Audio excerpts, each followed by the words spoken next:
Mga katambay, kamusta po? Si Kamanong po. Nagbabalik na naman po muli para po magkomento po sa inyo dito po sa Tambayan Makabayan.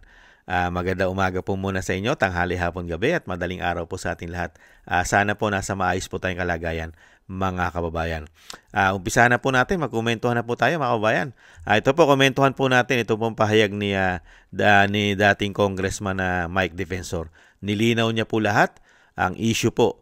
Ang issue po na pinakakalat po ngayon at kalat na po at pinag-uusapan sa mainstream media at ganoon din po sa social media tungkol po rito kay Master Sergeant o kay Sergeant Gutesa po ng ex-Marine, mga katambay. Pakinggan po natin si Defensor sa kanya pong pahayag tungkol po sa nangyayari po ngayon kay Master Sergeant Gutesa, kung paano po siya siraan at pababain ang kanyang kredibilidad ng media umano. Ito pa mga tambay. At kung sino po ang ulo at utak ng mga ito. Hindi po ba?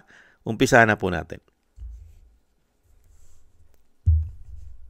Mga kabayan, tingin ko talaga, someone forced them to stop them to say na wag mong i-claim yung signature na yan. Kasi easy lang naman eh. Attorney Espera should have said na madali lang naman niya sabihin, hindi, sa notary service talaga namin yan. Nakaregister yan, nasa records namin yan. Pero to say and to claim na falsified yung aking notarial service, medyo, malicious para sa akin yon. Medyo inaanggulahon nila yon. Ginagawa nila ng script na yung ginawa ni Gutesa, totally mali. Okay. Totally falsified. Congressman Mike, who do you think is behind this? Yung mga binanggit niyang pangalan. Well, of course, si Congressman Saldico, I'm sorry, kaibigan ko siya, pero ito para sa bansa to. Ito mangyari, napakamali. And syempre, si Speaker Martin Romualdez. Ito naman yung dalawang taong binanggit niya eh. Lalo, you mean the security aid? Marami, during the discussion, and in fact, Gutesa mentioned this in his affidavit, there are about 90 of them that are serving as security personnel. On a cycle, no? On shifts, rather. Yeah, bantay sa mga bahay, and then delivery of money. Okay. Delivery ng basura. Okay, ang dami po nung I wanted to ask one by one, sir. So, gusto niyo muna ito paimbestigahan. Dahil ano ho ba ang iyong pakiramdam dito po sa lumabas na hindi po si Attorney Espera ang nag-sign, nag-notarize nito? Yes. Anong pong pumapasok sa inyong isipan? Was this, what? Something they forced them to? Yes. Ang tingin ko talaga, someone forced them to stop them to say na wag mong i-claim yung signature na yan. Kasi easy lang naman eh. Attorney Espera should have said na madali lang naman niya sabihin, hindi, sa notary service talaga namin yan. Nakaregister yan, nasa records namin yan. Pero to say and to claim na falsified yung aking notarial service, medyo, malicious para sa akin yon. Medyo inaanggulahon nila yon. Ginagawa nila ng script na yung ginawa ni Gutesa, totally mali. Okay. Totally falsified. Congressman Mike, who do you think is behind this? Yung mga binanggit niyang pangalan. Well, of course, si Congressman Saldico, I'm sorry, kaibigan ko siya, pero ito para sa bansa to. Ito mangyari, napakamali. And syempre, si Speaker Martin Romualdez. Ito naman yung dalawang taong binanggit niya eh. So you think either one or both of them are behind this? Yes. Pangalawa, as I've said, pagka lumalim ang investigasyon nila doon sa mga taong involved. Kasi may sinabi Sergeant Gutesa, sabi niya, Sir, every week may nagdi-deliver ng pera. So iniipon yun, binibilang, tapos nagdi-deliver kami. Almost 3 times a week, may group chat kami. So ang tanong ko sa kanya, saan nanggagaling yung perang yun? At ano yun? Sabi niya, Sir, hindi ko po alam. And he only mentioned at the time, Congressman Eric Yap. Kasi daw nagulat siya, 45 luggages having 48 million each. Ang question ko nga paano mo nalaman 48 million? May nakasulat daw, di ba? May post-it. Pero sinabi niya mismo, Sir, binibilang nakikita namin. Ngayon, sabi niya, Sir, yung isang bag na gayon, kasya ang 48 million. At siya rin ang nagkwento sa akin, medyo may edad na rin ako, ngayon ko lang nalaman, yung 1 million pala, 1 kilo. So 48 million weight? is ang weight. Exactly 1 kilo. So then 48 kilos would be 48 million, pero kailangan pa po lagay sa luggage yun. So madadagdagan po yung weight, no? Yes. And sinabi ko pa nga sa kanya napakabigat nun, Sarge. Hindi, may gulong naman po, sir. Pero yun, pag binababa nila, tinaakyat sa sasakyan, doon la binubuhat. Come to think of it, that would be quite heavy, sir. Kasi hindi ho ba pagka you travel, ang isang luggage 20. is about 23, hindi 23 ho ba? at max, 25. Tapos halos lagay na natin sa doble yon. Kasi kung 48, Yes. 48 kilos plus the weight of the luggage, let's put it at 2 kilos or 3 kilos. Yes. It's almost the same, 51 kilos versus, mabigat po yun, doble halos. Napakabigat. Pero hindi naman daw nila kinakarga ng the whole time eh. May gulong yun, pinapagulong nila. Marami mga tanong ako sa kanya ng mga trivial questions. Sabi ko, Sarge, bakit nyo inaakit yung lahat? Lahat at lahat ng delivery nila, iaakit daw lahat, pag binilang na, ibababa naman nila. So yung 45 na bawasan ng 11 or 46 na bawasan ng 11, iaakit nila yon, tapos ibababa na naman nila. Sabi ko, bakit ganun? Sabi niya, sir, ganun ho talaga. Ganun ang kalakaran. So, at any given time, umaabot sila sa almost 12 to 20 people delivering delivering money. Accepting money is being done. So, yung dalawang tao, yung Teksay at saka yung Estrada, very critical na makuha yung dalawang tao yun. Kasi ang fear ko, Pinky, baka yun. Sila kasi nakakalam. Kung sinong contractors ang nagdi-deliver, which is what was mentioned by Alcantara, nagbibigay sila kay Paul at kay Mark, at sila din ang nagdadala kay Saldico. Hingin ko talaga, someone forced them to stop. Yan pa mga tambay, malinaw na po ang lahat. You know? At napaka-importante po, sana buhay pa. Mga tambay, yung ibang magpapatotoo. Hindi po ba? At sinasabi si Yasay at si Estrada na kasama rin po. At napaka-importanteng tao daw po yun, mga tambay. Totoo naman po yun, mga kabayan. At yan, malinaw na malinaw po ang sinabi po ni dating Congressman Mike Defensor. Ang napakalalim po nito at talagang ito po, sindikato po ito, mga tambay. Komento ko po, sindikato. Napakahirap pong banggain to. Dahil sindikato na may kapangyarihan pa. Hindi po ba? Sindikato na makapangyarihan pa sila. Di po ba? Sino po ang babangga? Tapos, itong babanggain mo na itinuturo mo na nagdi-deliver ka ng napakaraming pera, bilyon-bilyon. Grabe. May-ari din ng media. Nakita nyo po, meron din po mga media company na pag-aari. At sino po ang bumabakbak? Kay Gutesa. Hindi po ba media? Umano. Nakita nyo po yung pattern. At pati po yung firm ng notary firm, di ba? Yung abogado na si Attorney Espera, pinasisinungalingan po yung ginawa po, yung sinasabing notary kay Gutesa na sinasabing peke. Hindi po ba? Nakita nyo po? Media. Tapos, sabwatan yung kay Defensor. Hindi ba? Para siraan itong si Gutesa, itong si Sergeant Gutesa. Nakita nyo po? Para po masira ang kredibilidad, para hindi paniwalaan o sinasabing hindi credible ang mga sinasabi, kasinungalingan lang ang kanyang mga statement doon sa Senado. Napakalalim po nito. Dahil nga po mga tambay, ibang klase po ang ginawa nilang pagnanakaw sa ating pera. Systematic. At ang ginagamit nila, yung mga security nila.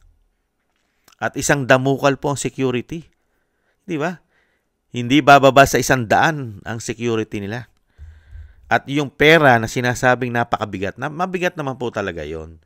Di ba? Dahil nga po, halos 48 kilos. Dahil ang 1 milyon pala ay 1 kilo ang nakalagay doon sa maleta. At yung maleta na yon, siyempre, mga kabayan, hindi mo naman madadala lahat yon. Tama nga si Defensor Hindi mo naman pwedeng karga yon na bit. Napakabigat nun. Kaya gagamit ka ng sinasabi nga niya, may gulong, parang trolley. Hindi ba? Yung mga trolley na may gulong. Yung iba, 4 ang gulong, tapos doon mo ikakarga. At madali mo na siyang itulak. Hindi po ba? Mga kabayan, maraming pamamaraan. Kasi yung iba kasi nagtatanong, fake ika yan. Paano mo mabubuhat yan? Napakarami niyang dinideliver mo. Hindi ba? At gumagamit sila ng tao. Hindi bababa sa 20. 20 tao ang ginagamit daw. Hindi po ba? At yan naman, ang pinakamabigat lang naman nilang gagawin dyan, yung bubuhatin mo yan at isasampa mo ron sa mga van. At yung van naman, marami. Hindi lang naman isa ang pinagkakargahan yan dahil mabigat yan. Hindi po ba, mga kababayan, marami po yan. Na kaya nga convoy yan Tapos napakaraming security. Nakita nyo po nangyayari sa pera natin. Ang nakikinabang po ay hindi po ang taong bayan. Ang nakikinabang po sila. Pero pagdating po sa investigasyon, sila pa ang pinoprotektahan ng mga demonyo na kapwa nila politiko. Mga kapwa nila politiko pa nagpoprotekta po sa mga demonyo na nagnanakaw ng pera ng ating bayan. Sila pa, pinoprotektahan pa. At pilit na ayaw ma-mention ang pangalan nila. Hindi po ba? Nakita nyo po ba na sinasama sa investigasyon si Martin Romualdez sa issue na ito? At yung alam naman po natin, sinabi po ni Gutese nung hearing, di ba? Ano sabi niya? Hindi lang naman po kay Saldico at kay Martin siya nagdi-deliver sila. Nakakaabot sila sa facility ng Malacanang. Hindi po ba? Kaya malalim po ito. Kaya po nagdidelikado po ang buhay. Delikado po ang buhay talaga ni Gutesa dyan. Dahil po, napakarami niya pong nakabangga sa pagpasok po ng 19th Congress at ng binagong ang Pilipinas. Halos lahat po, majority po ng mga politiko ngayon ay talaga pong gahaman sa pera ng bayan, umano. Nakita niyo po, yung pinakakasama pa isang congressman na sinasabi, si Eric Yap. Si Eric Yap po, saan po ba yan? Di po ba isang party list po yan ng kasamahan po ng mga tulpo? Ano po ba ang party list niyan? Di ba yung CIA party list ng mga tulpo umano? Sila po ang, di po ba? Yung asawa po yata ni Senador Rapi Tulfo ay isa po yatang party list representative po yata yun. At may congressman din po ng Quezon City na tulpo na nasangkot din po sa mga issue na sobrang gumastos sa ibang bansa. Hindi po ba? Nakita nyo po ang systematic umano na mga politiko kung paano po ang galawan nila. At hindi ba tayo nagtataka at hindi po ba kayo nagtataka? Pati po yung DPWH office sa Quezon City nasunog. Nakita nyo po yung mga pattern. Nakita nyo po ka-systematic umano mga kabayan. Yung mga ulo na napakalalaki na pera na dinideliver sa kanila at yung mga politiko na sangkot naman dito, mga kabayan, ay magkakakampi at yung mga ebidensya naman na makapagtuturo din sa kanila umano ay nasusunog din naman. Nakita nyo po? Kaya po dito mga tambay, matindi po ang kalaban ng taong bayan. Ang kalaban natin ngayon para mapanagot ang mga tunay na magnanakaw at ulo ng systematic na korupsyon sa ating bansa na mahigit 3 taon, mga kabayan, ay puro po nasa kapangyarihan. Halos silang lahat. At gamit po ang pera ng taong bayan at gamit din umano ang media para sila ay protektahan. Napaka-powerful po nila. Media, nababanggit na defensor, gamit na gamit nila para proteksyon nila, para siraan lahat ang magtuturo sa kanila. Sino pa ngayon ang kakampi ng taong bayan? Pati po ang men in uniform umano ay wala na rin po nakikita na mali-maleta, na grabing korupsyon at mismong mga kabaro nila ang nagpapatotoo katulad po ng isang dating Marine na si Sergeant Gutesa. Kabaro na nila ang nagpapatotoo pero wala pa rin pong imik ang ating mga general na mga men in uniform. Hindi naman po lahat sila ay bulag. Yung iba, wala lang po magawa. Hindi kaya? Kaya lahat po na nangyayari po sa ating bansa, mahigit 3 taon, ano po ang ginawa nila? Ano po ang nangyari sa ating bansa? Nada. Kaya po tayo hirap na hirap sa ating bansa. Dahil sa mga taong ito, puro pang sariling interest lang ang kanilang ginagawa nila na sinasabing paglilingkod. Wala po silang ginagawang paglilingkod. Puro pang sarili lang po. Pang sariling kapakanan at talagang pera lang po ang habol nila sa ating bansa. Itong mga salot na politiko na ito umano. Hindi naman po lahat ng politiko.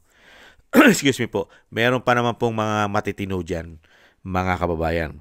At ito naman pong nakikita po natin ito, wag naman po sana na si Master o si Sergeant Gutesa ay mapahamak, mga kabayan, dahil alam naman po natin, pagka ganyan po na bumabangga ka na sa pader, unang-una po ang buhay mo ay manganganib. Sana po maprotektahan naman po ito. Sana. Kaya nga lang po nakakalungkot, pati po kasi ang men in uniform at ang institusyon po nila ay nadadawit din po sa maanumalyang ghost project katulad po ng AFP. Hindi po ba? Pati po ang PCG, di ba? Yung Coast Guard natin, Philippine Coast Guard, ay nasasangkot din po sa maanumalyang korupsyon. Paano po, sino pa ang magpoprotekta kay Gutesa kung mismo yung kanilang institusyon ay nasasangkot din po sa issue ng korupsyon? Nakakalungkot, mga kabayan. Napaka-systematic po. At mismo ang Pangulo ay hirap na hirap pong pangalanan at kondinahin ang mga demonyong politiko dahil pati kasi ang pera ng taong bayan ay nadi-deliver umano sa facility ng Malacanang. Saan kaya sa Malacanang?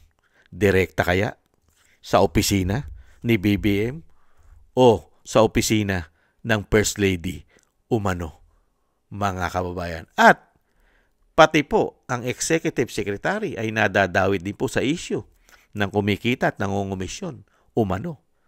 Nakita niyo po ka-systematic po ang korupsyon sa ating bansa. Magmula sa ulo hanggang sa taas, pinakataas hanggang sa pinakababa, mga kababayan. Kaya po dito po, mga katambay, nilinaw po, maliwanag na maliwanag po ang sinabi po ni Defensor, mga katambay. Systematic ito at talagang hindi nila po tatantanan hanggat hindi po nila nasisira si Gutesa. Si Gutesa po kasi ay napaka-importanting witness, mga kabayan. At syempre po, ang mga contractors na pilit po nilang sinisiraan. Kaya nga po kinakasuhan nila yan eh. Hindi po ba kinakasuhan nila para matakot na tumistigo? Dahil inuunahan na po nila ng kaso. Saan ka ba naman nakakita? Yung mga makapagtuturo, yung magsasalita sa mga tunay at sangkot sa pagnanakaw ay kinakasuhan mo na agad. Hindi mo muna kunan ng napakarami impormasyon. Kuhanan mo at protektahan mo ng protektahan. Bigyan mo na state witness lahat para makuha mo lahat kung sino-sino, lahat ang mga magnanakaw. Kaya lang, hindi po nila gagawin yan. Dahil sila rin po ang involved. Hindi po ba? Kaya po, mga tambay, sana po, isama po natin sa ating mga dasal na maingatan po ang makapagtuturo at sana buhay pa yung sinasabi ni Congressman Mike Defensor, yung mga kasamahan, yung totoo at yung legit na makapagtuturo pa, mga kabayan, dito sa ginagawa nilang systematic corruption sa ating bansa. May nabanggit po dyan, di ba? Lalo-lalo po yung dalawa na sinasabi ni Defensor, mga kababayan. At yung sinasabing si Atty. Espera, mga kababayan, kontrolado nila yan umano, ayon kay Defensor, mga kababayan. Maraming salamat po sa nagusto po ng ating tambayang mga kababayan sa YouTube at TikTok at sa ating mga subscribers at sa ating pong mga kababayan nagbibigay po ng tulong. Thank you po sa inyo. Mabuhay po kayo. At sa mga nagko-comment, like, share, and subscribe, maraming salamat din po sa inyo, mga kababayan. At yung panalangin po natin sa ating bansa ay sana po, mga kababayan, ipanalangin po natin na matigil na po at mawakasan na po ang kademonyuhan ng mga politiko na nagpapahirap sa ating bansa. Sana po mawakasan na po. Sama po natin sa ating mga dasal. At siyempre po, ang dasal din po natin sa pamilya Duterte na sila po yung maingatan.